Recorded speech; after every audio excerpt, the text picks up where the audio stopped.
నమస్కారం. నింగి నేల నాదే కార్యక్రమానికి స్వాగతం. ప్రతి మనిషి మనుగడకు ఆర్థిక స్వేచ్ఛ ఎంతో అవసరం.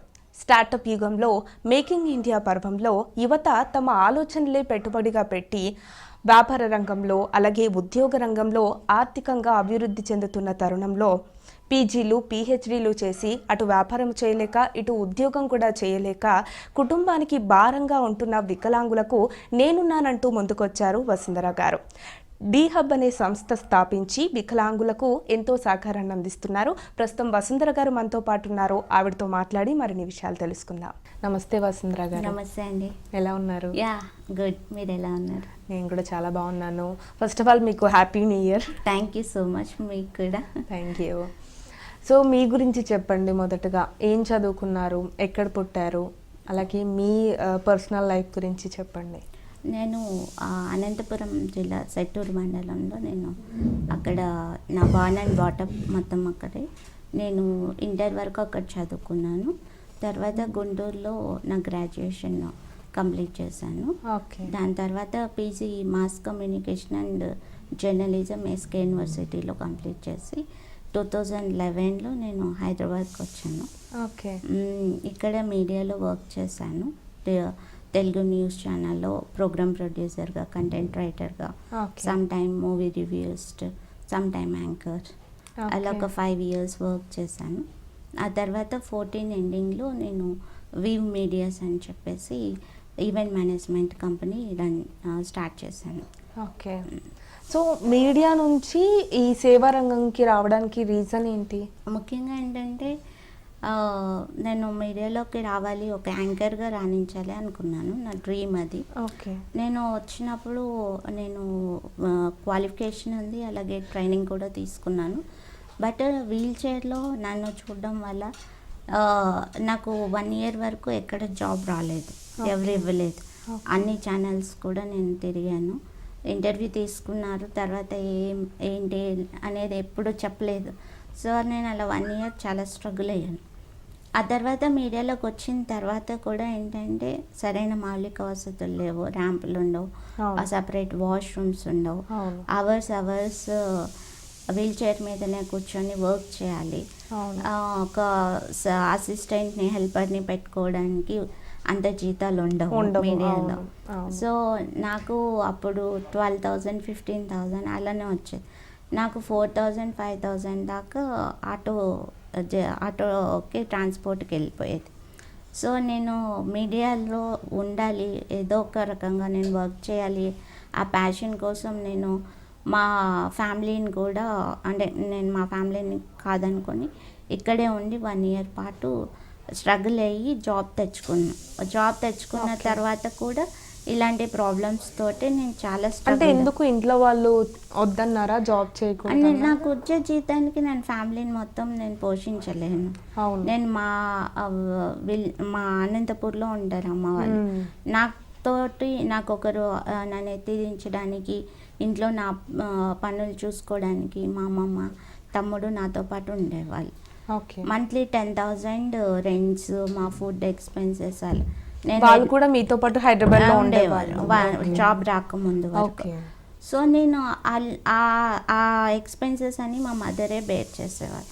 నాకు జాబ్ వచ్చిన తర్వాత నాకు నా శాలరీలో 40-50% నాకు ట్రాన్స్పోర్ట్కి వెళ్ళిపోతుంది. నేను ఇంకా వాళ్ళని ఏం చూసుకోగలుగుతాను. సో మా మదర్ చిన్నప్పటి నుంచి కూడా నాకు గవర్నమెంట్ జాబ్ చేయి, సెటిల్ అవ్వు, నాకు ఒక డిజేబిలిటీ ఉన్నంత మాత్రాన ఒక ఫిక్స్డ్ ప్రొఫెషన్కి ఎందుకు అవ్వాలి. నాకు చిన్నప్పటి నుంచి క్రియేటివిటీ రిలేటెడ్ ప్రొఫెషన్స్ అంటే చాలా ఇంట్రెస్ట్ ఉండేది. సో అలా నేను మీడియాలో యాంకర్ అవ్వాలి అనేది నేను నా గోల్గా పెట్టుకున్నప్పుడు ఎలాగైనా ఇందులో సస్టైన్ అవ్వాలి, సర్వైవ్ అవుతూ ఉన్నాను. సో అప్పుడు నేను ఫేస్ చేసిన ఈ ప్రాబ్లమ్స్ ఏవైతే ఇన్ఫ్రాస్ట్రక్చర్, ఫిజికల్ డిపెండెన్సీ, ఇన్ని బేర్ చేస్తూ ఒక 10 hours కనీసం వాష్రూమ్ కూడా వెళ్ళకోకుండా వీల్ చైర్లోనే కూర్చొని నేను వర్క్ చేస్తున్నాను. మీకు తెలుసు ఎంత కష్టంగా ఉంటుంది మీడియా. ఏ టైం అంటే ఆ టైం బయటకు వెళ్ళాలి ఇంటర్వ్యూస్కి, ఎవరు లేరు. నాకు సపోర్ట్ చేశారు. బట్ సమ్హౌ శాలరీస్ దగ్గర కానీ లేకపోతే వర్క్ ప్రొఫెషన్లో గ్రోత్ దగ్గరికి వచ్చేటప్పటికి అది నేను బై హార్ట్ చూడలేదు. డిస్క్రిమినేషన్ అనేది ఉంది. నేను ఏ మీడియాలో ఉంటే నా కమ్యూనిటీకి నేను ఏదో ఒకటి చేయగలుగుతాను, నేను ఏదైనా చెప్తే నలుగురు వింటారు, ఆ ఇన్స్పిరేషన్ తోటి వచ్చాను నేను మీడియాకి. అక్కడే మీడియాలోనే ఇంకా డిస్క్రిమినేట్ చూస్తే ఇంకెవరు మమ్మల్ని సపోర్ట్ చేస్తారు అని నాకు చాలా బాధ అనిపించింది. సో నేను వచ్చాను, సరే సంహౌ నా టాలెంట్తో నా రైటింగ్ స్కిల్స్తో సస్టైన్ అవుతూ ఉన్నాను. బట్ నాలాగా ఎవరైనా డ్రీమ్స్తో ఉండేవాళ్ళు, వాళ్ళ పరిస్థితి ఏంటి? అదే టైంలో నేను 2013లో బ్లైండ్ క్రికెట్ గురించి చూశాను. ఆ నెక్స్ట్ టైం దాని గురించి ఎక్కడ మీడియాలో కానీ కవరేజ్ లేదు, వాళ్ళ అప్రిషియేషన్ లేదు, ఒక రికగ్నైజేషన్ లేదు. అదే మన ఇండియాకి వరల్డ్ కప్ తీసుకొచ్చినప్పుడు మొత్తం ఇండియా మొత్తం సెలబ్రేట్ చేసుకున్నాం. సో వాళ్ళు ఒక సౌండ్ బేస్ బాల్ తోటి క్రికెట్ ఆడతారు బ్లైండ్స్. ఎందుకు ఆ క్రీడా స్ఫూర్తి లేదు? ఏమైంది ఆ క్రీడా స్ఫూర్తి? ఎందుకు ఇంత డిస్క్రిమినేషన్? చదువుకోవడానికే చాలా కష్టపడి మినిమం ఫెసిలిటీస్ లేని చోట ఎంతో కష్టపడి ఎక్స్పెన్సివ్ అయినా కూడా చదువుకొని ఇక్కడ దాకా వచ్చిన తర్వాత ఒక మెట్టు మమ్మల్ని ఆపేస్తుంది. ఒక భుజం తట్టే చెయ్యి లేదు, మాకు ఒక గుర్తింపు లేదు, ఒక దేశం గర్వించదగ్గ అచీవ్మెంట్ని సాధించినప్పటికీ గుర్తింపు లేదు బికాస్ ఆఫ్ డిజేబిలిటీ. సో ఇవన్నీ నాకు ఒక క్వశ్చన్స్ రైజ్ చేశాయి. ఎందుకు డిజేబిలిటీ ఉన్నంత మాత్రాన ఏంటి, మేము ఎందుకు పనికిరామా? సో నేను ఏదో ఒకటి చేయాలి అనుకుని నేను ఈవెంట్ మేనేజ్మెంట్ కంపెనీ స్టార్ట్ చేసి నా first event blind cricket visually challenged cricket league అని IPL మోడల్లో ఆర్గనైజ్ చేశాను LB స్టేడియంలో. సో ఆ తర్వాత అది ఇంకొక జర్నీ, నా ఎంటర్‌ప్రెన్యూర్‌షిప్ జర్నీ, తర్వాత సర్వీస్ రిలేటెడ్ కమ్యూనిటీతో నా జర్నీ. సో రూట్ లెవెల్లో, గ్రాస్ రూట్ లెవెల్లో ప్రాబ్లమ్స్ చూసుకుంటే ఎవరు వాటి గురించి డిస్కషన్ చేయట్లేదు. వాటిని ఫస్ట్ ఆఫ్ ఆల్ ఆ ప్రాబ్లమ్స్ని సాల్వ్ చేసి మెయిన్ వాటికి వెళ్ళాలని లేదు. ఎవరు ఒక NGO వేలో, ఒక సింపతి వేలోనే కమ్యూనిటీ అనేది ఉంది. సో అలా నేను ఇక్కడున్న ప్రాబ్లమ్స్ని చూసిన తర్వాత సో ఓకే సంహౌ నేను ఎందుకో తెలీదు ఈ రంగంలో ఇంకా నేను కంటిన్యూ అవ్వాలి, నా కమ్యూనిటీకి ఏదో ఒకటి చేయాలి అని డిసైడ్ అయ్యి ఇంకా అక్కడి నుంచి నా జర్నీ స్టార్ట్ అయింది. సో ఈ డిస్క్రిమినేషన్ అనేది ఉండింది అన్నారు కదా మీరు. సో అలాంటి టైంలో మిమ్మల్ని తీసుకున్నప్పుడే ఇలాంటి ఆలోచనలు వస్తాయి కదా, మీరు ఏదైతే మీడియా సంస్థలో వర్క్ చేశానన్నారో అప్పుడు ఏమైనా ఎదుర్కొన్నారా? ఇలాంటి మాటలు కానీ చేయగలవా లేవా అన్నది అడుగుతూ ఉంటారు కదా. యాక్చువల్లీ ఇక్కడ ఎలా ఉంటుంది అంటే అందరూ చాలా సపోర్టివ్గానే ఉంటారు, చేసేవాళ్ళు ఉన్నారు, చేయని వాళ్ళు ఉన్నారు. ఇక్కడ ఎవరిని నేను నెగిటివ్గా అని కాదు. వే ఆఫ్ వచ్చేసరికి ఇండివిజువల్ ఐడెంటిటీ అనేది ఒకటి ఉంది. నా టాలెంట్ని బట్టి ఓకే అమ్మాయి బాగా రాస్తుంది, ఈ అమ్మాయి బాగా చేస్తుంది ప్రోగ్రామ్స్, అది ఓకే. కమ్యూనిటీ వైజ్గా వచ్చేటప్పటికి ఆ సింపతి ఇష్యూస్ అనేవి ఉన్నాయి. సరే నీకు ఇచ్చాం, వాళ్ళు కూడా ఎందుకు అంటే కార్పొరేట్ సోషల్ రెస్పాన్సిబిలిటీ కింద చూపించుకోవచ్చు, మేము ఇలాంటి అమ్మాయికి జాబ్ ఆపర్చునిటీ ఇచ్చాము అనే ఒక వే ఒకటైతే, ఆ అమ్మాయి బాగా రాస్తుంది, ప్రోగ్రామ్స్ కూడా బాగా చేస్తుంది, సరేలే. మరి అదే నేను నా కొలీగ్స్ 25,000 30,000 తీసుకునేవాళ్ళు, నేను ఎందుకు 12,000 తీసుకుంటున్నాను? నీకు జాబ్ ఇవ్వడమే గ్రేట్ అనే మైండ్ ఉంది వాళ్ళు, నాకు జాబ్ కావాలి. ఇప్పుడు నేను ఏ విధంగా నేను వాళ్ళతో వాదించాలి? సో ఇవన్నీ బయటికి కనిపించవు, బయటికి సపోర్టివ్గానే ఉంటుంది, కానీ ఇంటర్నల్ థింగ్స్ అనేటివి కొన్ని ఉంటాయి. సో ఆ వేలో చూసుకున్నప్పుడు ఎవరి పాసిబిలిటీస్ వాళ్ళది, ఎవరి మైండ్ సెట్ వాళ్ళది. నేను ప్రతి ఒక్కరిని వాళ్ళ సర్కమ్టెన్సెస్ ఏంటో నాకు తెలియదు. నాకు ఇది అనిపించింది, మా ఎంప్లాయర్స్కి మరి అదే విధంగా వాళ్ళకి ఇబ్బంది అవుతుంది నాకు శాలరీ ఇవ్వడం అనేది నాకు తెలియదు. సో సో ఎవరిని బ్లేమ్ చేస్తూ కూర్చోండి. ఇప్పుడు ఫైట్ చేస్తూ ఉండలేం. మనం సర్వైవ్ అవ్వడానికి చాలా కష్టపడాల్సి వచ్చినప్పుడు ఫైటింగ్ ఎలా చేయగలుగుతాం? సో సారీ ఇలా అడుగుతున్నందుకు, మీరు జాబ్ చెయ్యాలి అని అనుకున్నప్పుడు అంటే మీకు కంపల్సరీ ఒకరు ఉండాలి మీ పక్కన, మీ సపోర్ట్ సిస్టమ్ ఉండాలి. ఒక ఆఫీస్లో ఒక 8 to 9 hours వర్క్ చేయడము అనేది ఏదో ఒక అవసరం వస్తుంటుంది. లైక్ లంచ్ చేయడానికి కానీ, తినడానికి కానీ, వాష్రూమ్ వెళ్ళడానికి కానీ కంపల్సరీ ఒక 8 to 9 hours అక్కడ మనం స్పెండ్ చేయాల్సి వస్తుంది. సో దాన్ని ఎలా మీరు బేర్ చేశారు? నేను చాలా ఆల్మోస్ట్ 1 లీటర్ వాటర్ కూడా తాగేదాన్ని కదమ్మా. లిటిల్ ఫుడ్ తీసుకునేదాన్ని, వీల్ చైర్లోనే మూవ్ అయ్యేదాన్ని. లిఫ్ట్ కొలీగ్స్ తోటి సపోర్ట్ తీసుకొని షూటింగ్స్కి వెళ్ళడం. కెమెరామెన్సే నన్ను తీసుకొని వెళ్ళేవాళ్ళు, వ్యాన్లో ఎక్కిచ్చిన వీల్ చైర్ పెట్టి. అలా సపోర్టివ్ సిస్టమ్ ఉంది. ఇంకొక వైపు చూస్తే ఎందుకు అంత నేను స్ట్రగుల్ అవ్వాలి? ఒక ర్యాంప్ వేయచ్చు కదా, లేకపోతే నాకు ఒక 25,000 ఇస్తే నేను ఒక హెల్పర్ని పెట్టుకుంటాను కదా. అంటే స్ట్రగుల్ ఉంది, సపోర్ట్ ఉంది అక్కడ. ఆ స్ట్రగుల్ ఎందుకు ఉందంటే ఆ సపోర్ట్ అనేది నార్మల్ వ్యక్తులతో, అంటే నాన్ డిజేబుల్ వాళ్ళకున్న ఏదైతే ఫ్రీడమ్ ఉందో ఆ ఫ్రీడమ్ నాకు లేదు. ఆ ఫ్రీడమ్ కల్పించాల్సింది నాన్ డిజేబుల్ పీపులే. ఓకే, మాకున్న పాసిబిలిటీస్, మాకున్న రిస్ట్రిక్షన్స్, ప్రాబ్లమ్స్ని అర్థం చేసుకోవాల్సింది వాళ్ళే. సో వాళ్ళకి అర్థం కాదు అంటిల్ అన్లెస్ వాళ్ళు కూడా ఏదో ఒక టైంలో ఆ డిజేబిలిటీని ఫేస్ చేసినప్పుడే అర్థమవుతుంది సర్వైవల్ అనేది ఎంత ఇంపార్టెంట్. సో అదే ఇక్కడ ప్రాబ్లం అన్నమాట. ఎవరైనా జాబ్ ఇస్తారు కానీ ఒక 25,000 ఇస్తే అమ్మాయి ఎలా వస్తుంది, అమ్మాయి ప్రాబ్లం ఏంటి, అమ్మాయికి కావాల్సిన నీడ్స్ ఏంటి, ఇక్కడ ఫెసిలిటీస్ మనం ఏం ప్రొవైడ్ చేయాలి ఒక డిజేబుల్ని తీసుకుంటే అనే అవగాహన లేకపోవడం వల్ల మేము సఫర్ అవుతున్నాం. సో ఈ అవగాహన కల్పించే వాళ్ళు కూడా ఎవరు లేరు. ఎలా అంటే జాబ్ కావాలని ఆపర్చునిటీస్ రైట్ చేస్తున్నారు NGOs, కానీ ఈ గ్రౌండ్ లెవెల్ ప్రాబ్లమ్స్ ఎవరు క్యూర్ చేస్తారు? నార్మల్ వాళ్ళు బస్ ఎక్కి వచ్చేస్తారు, కానీ మేము ఆటోలోనే రావాలి లేదా క్యాబ్లోనే రావాలి.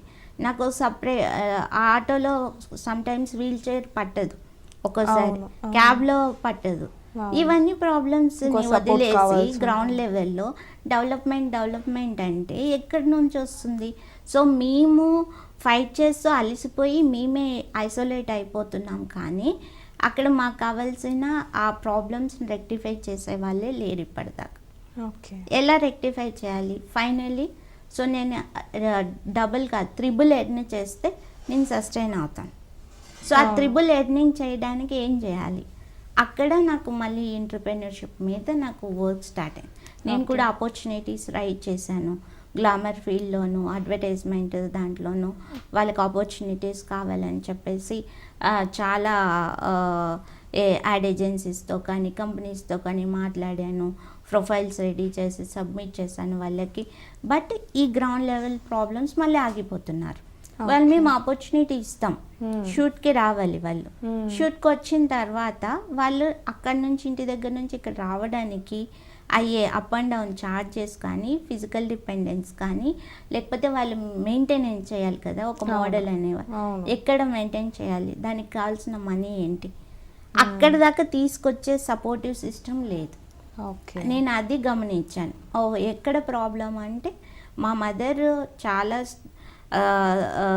ప్రాబ్లం ఫేస్ చేసి నాకు ట్రిపుల్ అయినా కూడా ఎక్స్పెండిచర్ నన్ను చదివించింది.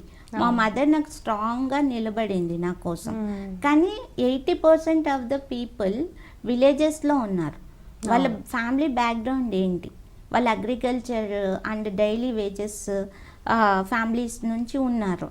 వాళ్ళు ఎలా ఇంతవరకు తీసుకొని రాగలరు ఒక డిసేబిలిటీని? సో అక్కడ లోకల్గా ఏదైనా విలేజ్లో ఉన్న స్కూల్లో చదువుకోవడం, కాలేజ్లో చదువుకోవడం, ఏ అవగాహన రాహిత్యంతో ఏం చేయాలో ఎటు పోవాలో తెలియక ఈ ఇన్ఫ్రాస్ట్రక్చర్ ఇలాంటి ప్రాబ్లమ్స్ తోటి ఏమైపోతుందంటే సర్లే ఏదో గవర్నమెంట్ ఒక 3,000 పింఛన్ ఇస్తుంది, ఇంకా దాంతో అడ్జస్ట్ అయ్యి అలా వాళ్ళ లైఫ్ ఒక క్వశ్చన్ మార్క్ లాగా అగైన్ ఫ్యామిలీ మీద డిపెండ్ అయిపోయి చదువుకున్నా కూడా అలా నడిచిపోతుంది తరతరాలుగా. సో మీ ఒపీనియన్ ఏంటి? ఎలాంటి సపోర్ట్ ఉంటే ఇదంతా కూడా సెట్ అవుతుంది అంటారు? ఫస్ట్ వాళ్ళు ఈ గ్రౌండ్ లెవెల్ ప్రాబ్లమ్స్ అన్ని రెక్టిఫై చేస్తే వాళ్ళకి కావాల్సిండేది ఇప్పుడు మొన్నటిదాకా 3,000 ఇచ్చారు, ఇప్పుడు ఒక 5,000 ఇచ్చిన ఇయర్లీ మంత్లీ చూసుకుంటే మన తెలంగాణలోనే 10 లక్షల మంది పెన్షన్స్ తీసుకుంటున్నారు. మన ఓటర్ లిస్ట్లో 5 lakhs పీపుల్ డిజేబుల్ ఉన్నారు. అంటే మనం ఈ మంత్లీ ఎంత స్పెండ్ చేస్తున్నాం, 5 years స్పెండ్ చేస్తున్నాం. అంటే వాళ్ళని ఒక అన్ప్రొడక్టివ్గా ట్రీట్ చేసి వాళ్ళకి ఫ్రీగా ఇచ్చే బదులు అదే 5 CR తోటి వాళ్ళకి కావాల్సిన ఫెసిలిటీస్ని ప్రొవైడ్ చేస్తే, ప్రతి చోట మాకు లా ఉంది, అన్ని రూల్స్ అండ్ రెగ్యులేషన్స్ ఉన్నాయి, ఇంప్లిమెంటేషన్ దగ్గర చాలా పూర్ ఉంది. ఎవరైతే ర్యాంపులు లేకోకుండా ఉంటారో వాళ్ళకి ఇంత ఫైన్ ఉంటుంది అంటే కంపెనీస్ కానీ కాలేజెస్ స్కూల్స్ కానీ అన్ని ఇన్ఫ్రాస్ట్రక్చర్ని డెవలప్ చేస్తాయి కదా. అలాంటివి లేవు. దాని బదులు ఒక కంపెనీ పెట్టి డిస్ట్రిక్ట్ వైడ్గా అక్కడే వాళ్ళకి ఉపాధి అవకాశాలు కల్పిస్తే అయిపోతుంది కదా ఆ 5 CRతో.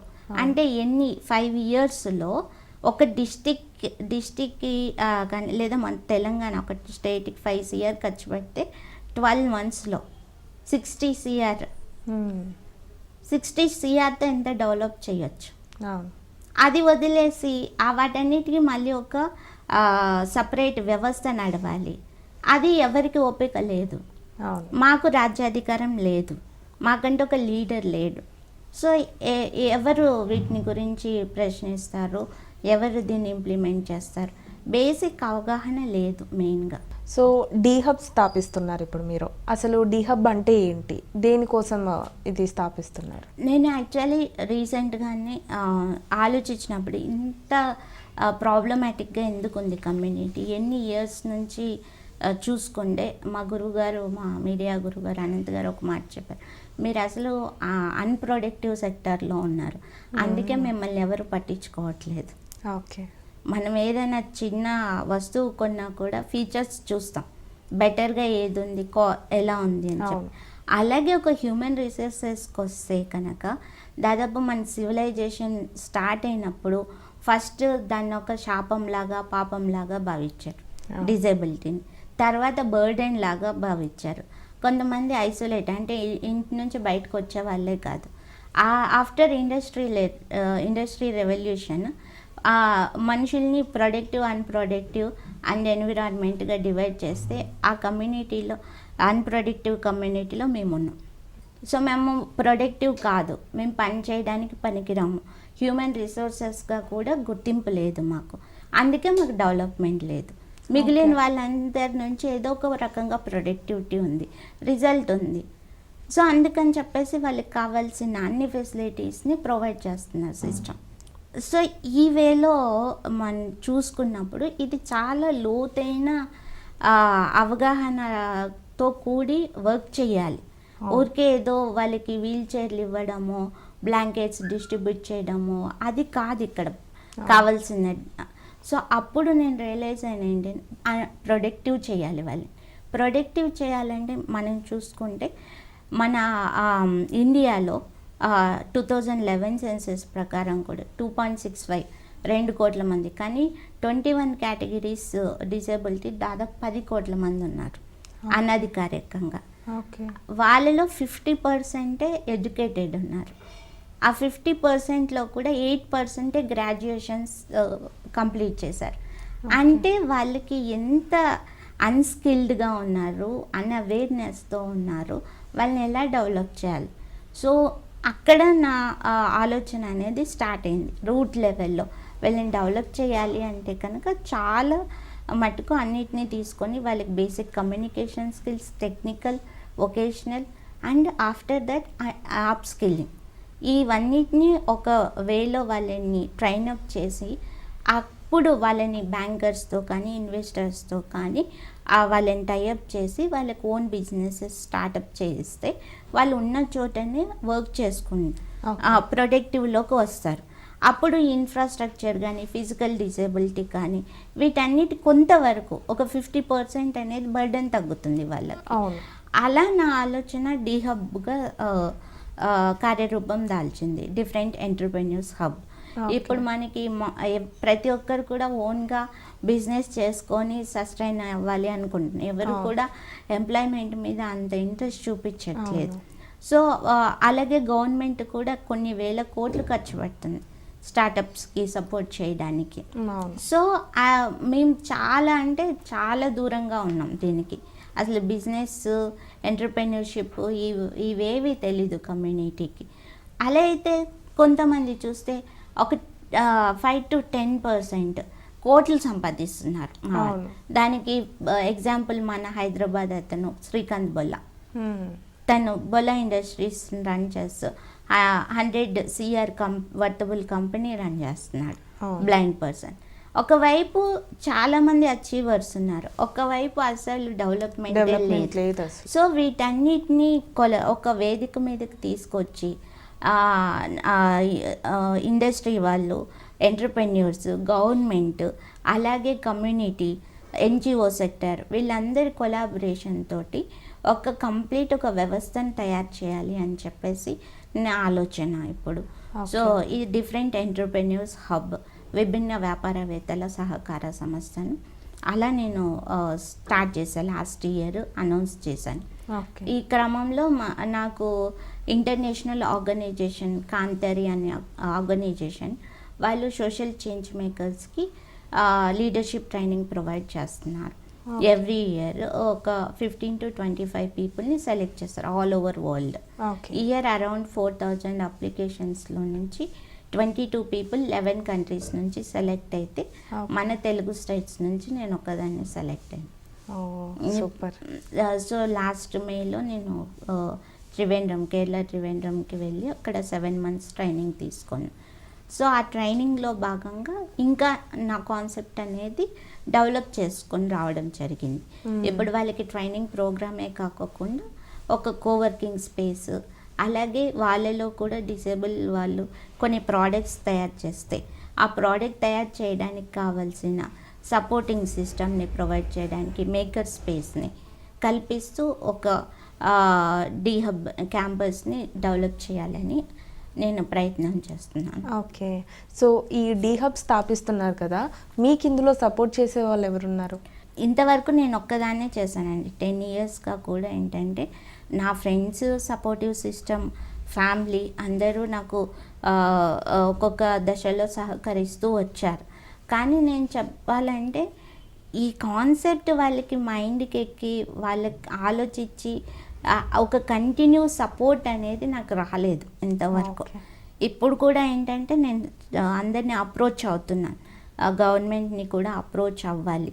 ఇప్పుడు ఏంటంటే అంతకుముందు కూడా నాకు ఒక ఐడియా మాత్రమే ఉండేది, ఎట్లా ఇంప్లిమెంట్ చేయాలి అనే దగ్గర ఎవరిని అప్రోచ్ అవ్వాలి, ఏ విధంగా దీన్ని రన్ చేయాలి, ఫండింగ్ని ఏ విధంగా తెచ్చుకోవాలి, వీటన్నిటిలో కూడా నాకు కూడా చాలా క్వశ్చన్స్ ఉండేటివి. ఈ ట్రైనింగ్ తోటి నాకు అవన్నీ క్లారిటీస్ వచ్చాయి. ఒక ఇంటర్నేషనల్ ఆర్గనైజేషన్స్ని కూడా అప్రోచ్ అవ్వడానికి ఒక వే దొరికింది. సో ఇప్పుడు ఈ 10 yearsలో నేను ఏదైతే వీళ్ళని మోటివేట్ చేస్తూ కొన్ని కార్యక్రమాలు చేస్తూ ఈవెంట్స్ కానీ ట్రైనింగ్ ప్రోగ్రామ్ కానీ చేస్తూ వచ్చాను. కానీ వాళ్ళకి ఒక పర్మనెంట్ సస్టైనబుల్ సొల్యూషన్ని ప్రొవైడ్ చేయడంలో ఈ ప్రాబ్లమ్స్ వల్ల నేను కూడా ఫెయిల్ అయ్యాను. అట్లా కాకుండా ఇప్పుడు కంటిన్యూగా ఆ కార్యక్రమాన్ని చేస్తూ ఇయర్లీ అట్లీస్ట్ ఒక 10-15 పీపుల్ని ఎంటర్‌ప్రెన్యూర్స్గా తయారు చేయాలనేది ఇప్పుడు ముందున్న లక్ష్యం. ఓకే, సో ఇందాక మీరు చెప్పినట్టు ప్రభుత్వం నుంచి కూడా ఎంటర్‌ప్రెన్యూర్‌షిప్స్ కోసం చాలా పథకాలు ఉన్నాయి. సో ప్రతి స్టేట్స్లో ఇంక్యుబేటర్స్ కూడా ఉన్నాయి. సో ఈ డీహబ్ అనేది ఎందుకు? ఇక్కడ అది మెయిన్. ఫస్ట్ నేను ఇందాక మీకు చెప్పాను 50% ఎడ్యుకేటెడ్, అది కూడా 8% గ్రాడ్యుయేషన్ పూర్తి చేశారు.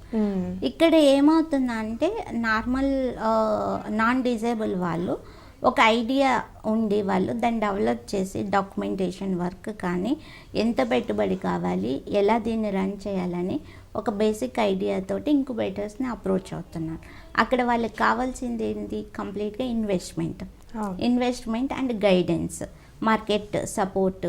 ఆఫ్టర్ దట్ వాళ్ళకి ఆ బిజినెస్ రన్ అయ్యేటప్పుడు వాళ్ళు ఫేస్ చేసే ప్రాబ్లమ్స్లో మళ్ళీ ఇండస్ట్రీ ఎక్స్పర్ట్స్ తోటి గైడెన్స్, ఇవన్నీ ఇంక్యుబేటర్స్ చేస్తున్నాయి. ఇక్కడ లాంగ్వేజ్ బ్యారియర్స్ ఉన్నాయి, తర్వాత ఇన్ఫ్రాస్ట్రక్చర్ బ్యారియర్స్ ఉన్నాయి మాకు. ఇక్కడ 0 నుంచి వీళ్ళకి ఫీడ్ చేయాలి కమ్యూనిటీ డిజేబుల్ వాళ్ళకి. అది ఎంటర్‌ప్రెన్యూర్‌షిప్ అంటేనే తెలీదు ఏంటి అనేది అది చెప్తూ కమ్యూనికేషన్ నుంచి స్టార్ట్ చేయాలి. అది కూడా లోకల్ లాంగ్వేజెస్. మీరు చూస్తే మన స్టార్టప్స్ ఇంక్యుబేటర్స్ అన్నీ కూడా హై-ఫైవ్గా ఉంటాయి. వాళ్ళ లాంగ్వేజ్ వేరు, వాళ్ళ వే ఆఫ్ అప్రోచ్ వేరు. కానీ మాకు చాలా గ్రౌండ్కి వచ్చేయాలి.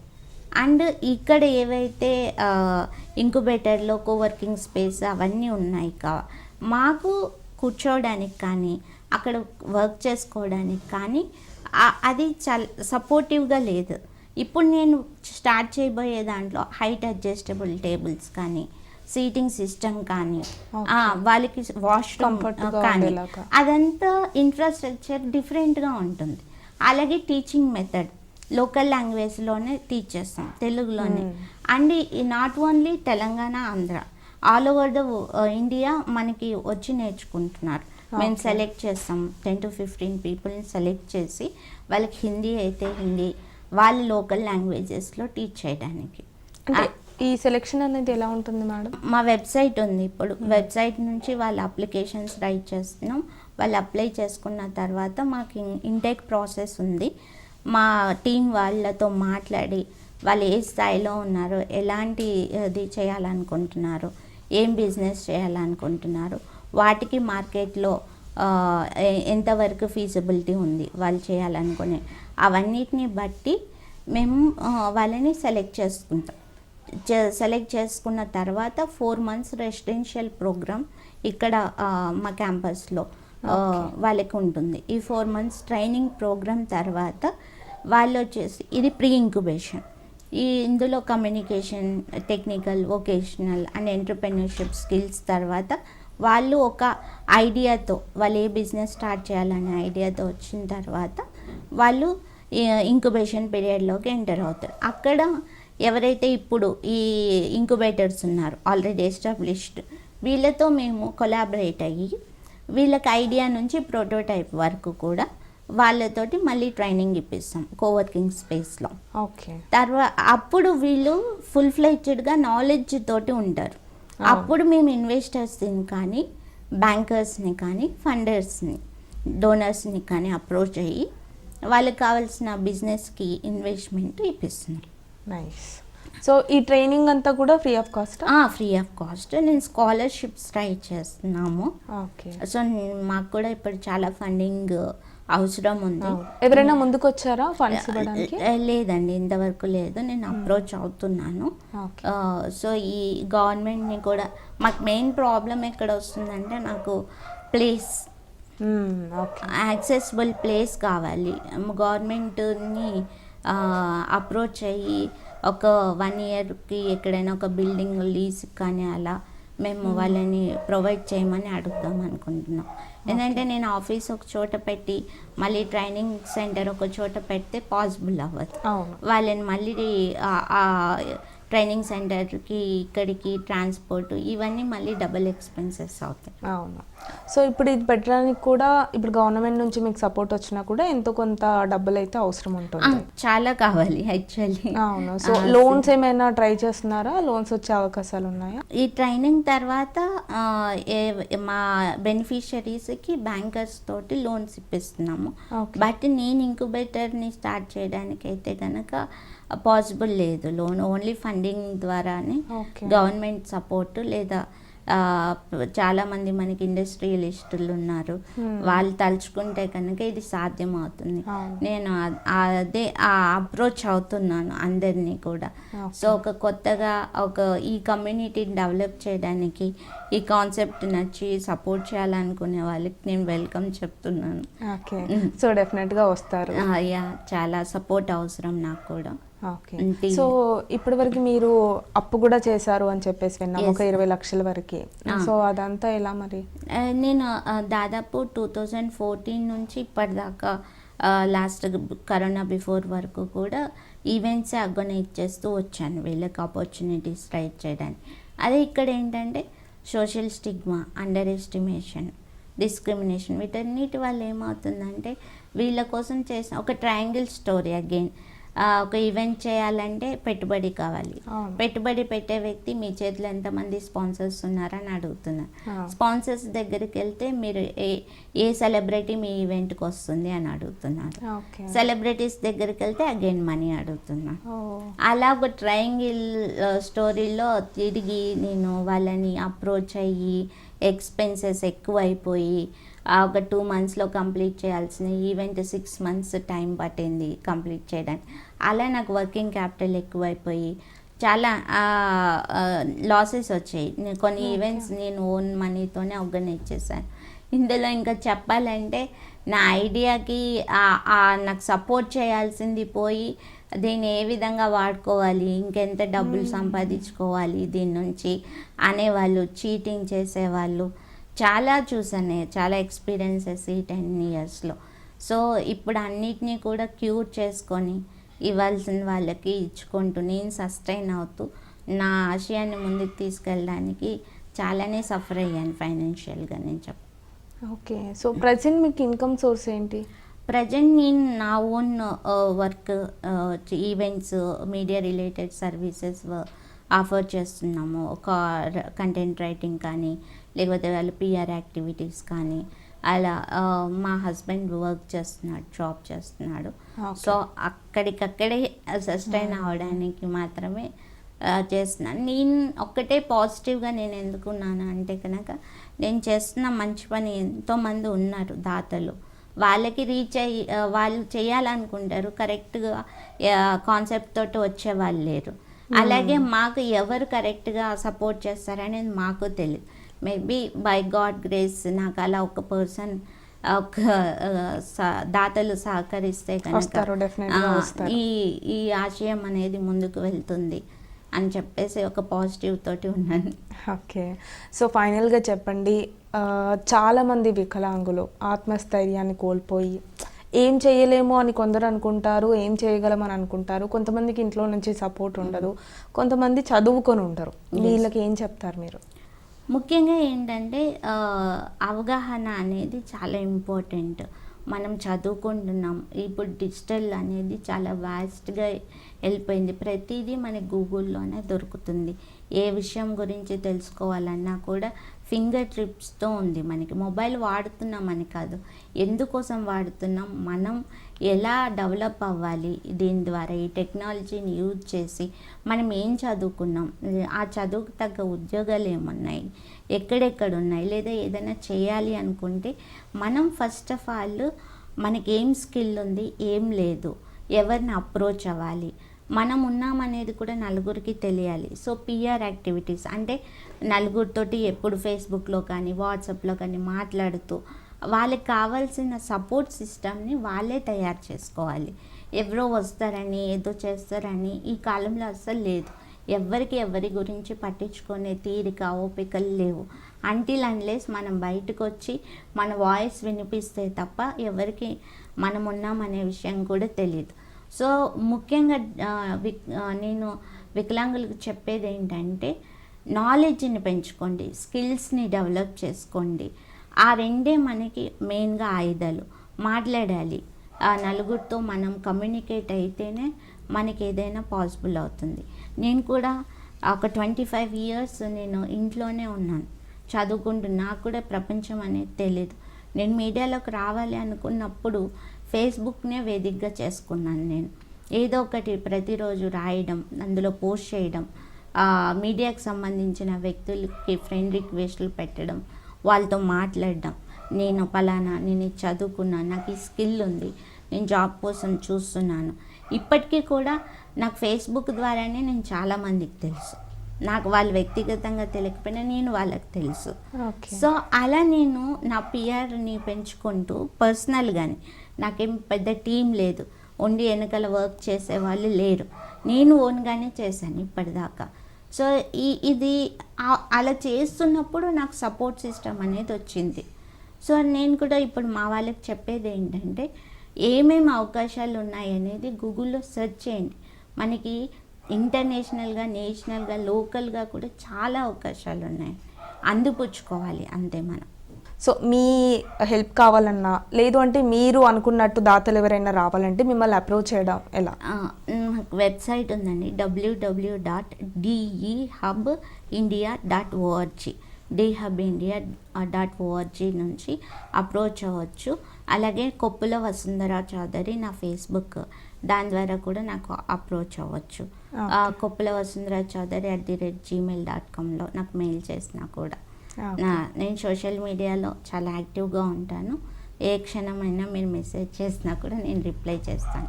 Okay ma'am, thank you so much. నిజంగా చాలా మంచి ఆశయం మీది, అది నెరవేరాలని మనస్ఫూర్తిగా కోరుకుంటున్నాను. Thank you so much.